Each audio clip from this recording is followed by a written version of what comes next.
In a grand concert hall in New York City, the audience buzzed with anticipation. The famous pianist, Leonard Voss, was about to perform. Dressed in his expensive suit, he oozed arrogance and pride. As the crowd settled, an old blind man quietly entered the room, feeling his way with a worn-out cane.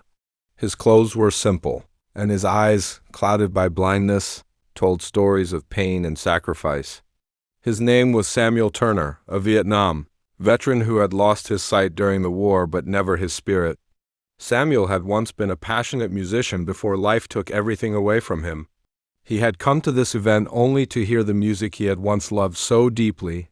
As the show ended, Samuel approached the stage, guided by a young usher. He softly said, "Mr. Voss, I've admired your music for years. May I touch your piano, just for a moment?" Leonard laughed cruelly, his voice echoing through the hall. "This piano costs more than your entire life, old man," he sneered. The audience chuckled uncomfortably. "A blind beggar doesn't belong near my instrument." Samuel lowered his head but smiled gently. "Music doesn't belong to the rich," he said quietly. "It belongs to the soul." His calm words silenced the room. Seeing the crowd's reaction, Leonard smirked and said, "Fine, let's see what this war hero can do." He moved aside mockingly.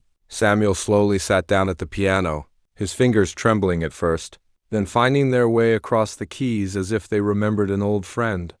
He began to play a haunting melody that filled the hall with sorrow, courage, and beauty. It was a song he had written in Vietnam, dedicated to his fallen brothers. Every note told a story of loss and love, of pain and survival. The audience sat frozen, tears glistening in many eyes.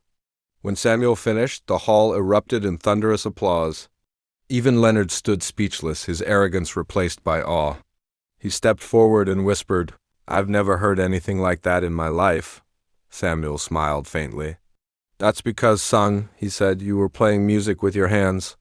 I play it with my heart." From that day, Leonard never played the same way again, and Samuel became the legend who taught the world that true music needs no sight, only soul.